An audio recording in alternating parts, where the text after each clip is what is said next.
Saudara-saudariku yang terkasih, salam sejahtera bagi kita semua. Kembali bersama saya, Pastor Posinus Gulo OWC. Pada kesempatan ini saya mau menjawab satu pertanyaan umat. Pertanyaannya begini, Romo, saya BN, aktif sebagai OMK atau Orang Muda Katolik. Romo, saya ada pertanyaan, bagaimana peran umat Katolik dan gereja Katolik dalam dunia politik? Ada yang mengatakan, jangan pakai identitas Katolik jika berkomentar tentang politik. Apakah benar demikian? Terima kasih, Romo. Saudara-saudariku yang terkasih, bagaimana jawaban saya atau tanggapan saya terhadap pertanyaan dari saudara kita BN ini? Marilah kita ikuti.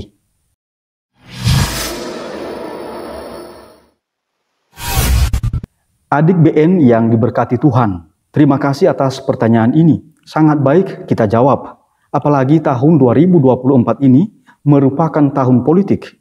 Sebab pada tanggal 14 Februari 2024, rakyat Indonesia, termasuk kita umat Katolik, akan melaksanakan pemilihan umum. Jawaban atas pertanyaan Anda ini bisa kita rujuk ajaran resmi Gereja Katolik dalam Katekismus Gereja Katolik, Hukum Gereja, dan juga dalam dokumen-dokumen Gereja Katolik. Tentu pernyataan bahwa jangan memakai identitas Katolik jika berkomentar tentang politik tidaklah benar. Pernyataan ini perlu diluruskan. Jika kita terlibat dalam politik, jangan sampai kita menghilangkan identitas kekatolikan kita. Tetapi identitas kita sebagai umat Katolik harus tampak dalam aktivitas kita. Justru karena kita orang Katolik, maka kita memberikan kesaksian hidup sebagai umat Katolik yang terlibat dalam politik untuk membela kebenaran, membela hak asasi manusia atau HAM, mempromosikan kebaikan bersama. Umat Katolik mesti terlibat dalam politik secara benar, baik dan bijak. Gereja Katolik perlu juga menyampaikan penilaian moral dalam dunia politik. Hal itu bisa kita baca dalam Katekismus Gereja Katolik atau KGK nomor 2246. Bunyinya demikian. Dalam perutusan gereja, termasuk menyampaikan penilaian moralnya, juga menyangkut hal-hal tata politik.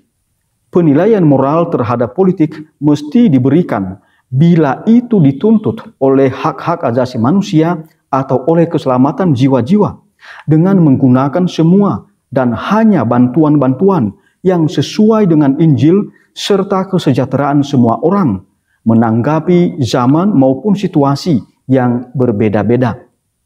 Sekali lagi, marilah kita baca Katekismus Gereja Katolik nomor 2246 dan juga kita baca Gaudium et Spes artikel 76.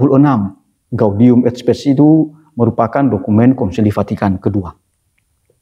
Jika selama ini politik sangat kotor karena ulah para oknum politisi, maka keterlibatan umat Katolik dalam politik seharusnya membuat politik menjadi bersih. Penilaian moral politik dari Gereja Katolik, jika diikuti dengan baik, benar, dan bijak, maka kita umat Katolik telah ikut ambil bagian membuat politik kita tepat sasaran, yakni mewujudkan kedamaian dan kebaikan bersama. Pada tanggal 21 November 2002 yang lalu, Kongregasi untuk Doktrin Iman mengeluarkan satu dokumen tentang keterlibatan umat Katolik dalam politik.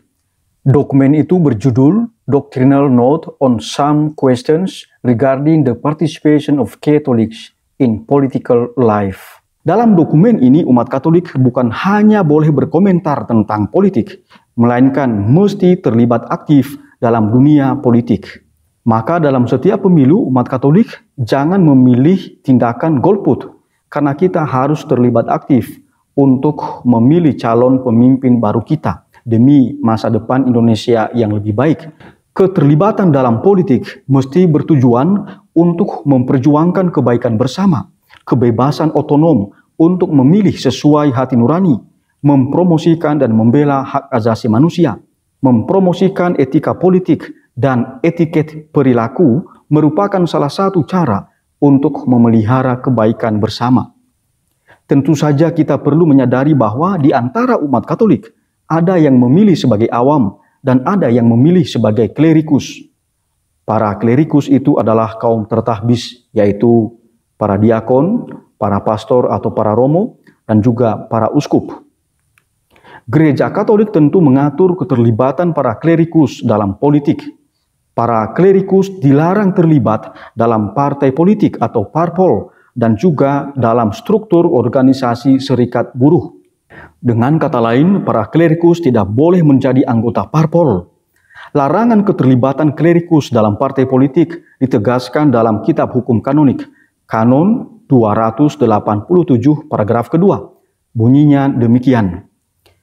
Janganlah mereka turut aktif ambil bagian dalam partai-partai politik dan dalam pemerintahan serikat-serikat buruh, kecuali jika menurut penilaian otoritas gerejawi yang berwenang, hal itu perlu untuk melindungi hak-hak gereja atau memajukan kebaikan umum. Para klerikus itu memiliki tanggung jawab untuk dengan tekun memupuk kedamaian dan kerukunan di antara sesama manusia.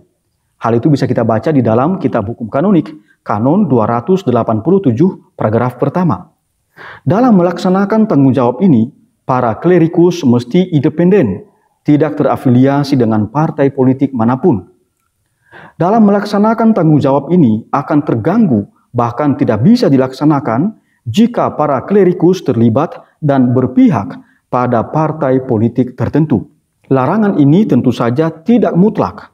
Otoritas gereja dapat memberi pengecualian jika keterlibatan itu perlu untuk melindungi hak-hak gereja atau memajukan kebaikan umum. Hal itu bisa kita baca di dalam Kitab Hukum Kanonik, Kanon 287 paragraf kedua. Saudara-saudariku yang terkasih, dalam buku tafsir hukum gereja yang berjudul New Commentary on the Code of Canon Law, otoritas gerejawi yang dimaksud adalah ordinaris dari para klerikus, yaitu uskup diosesan atau provinsial, jika klerikus itu anggota suatu tarekat religius. Jika diperlukan, persetujuan keterlibatan dalam politik dapat juga berasal dari konferensi para uskup. Namun demikian, saudara-saudariku yang terkasih, mesti kita tegaskan bahwa para klerikus perlu menyuarakan penilaian moral agar keterlibatan dalam politik dijalankan secara benar, baik dan bijak. Para klerikus juga dipanggil untuk memberikan kriteria-kriteria keterlibatan dalam politik agar terpelihara kebaikan bersama dan menjunjung tinggi hak asasi manusia atau HAM. Itu saja saudara-saudariku yang terkasih, jawaban saya atau tanggapan saya terhadap pertanyaan dari saudara kita BN ini. Tuhan memberkati. Amin.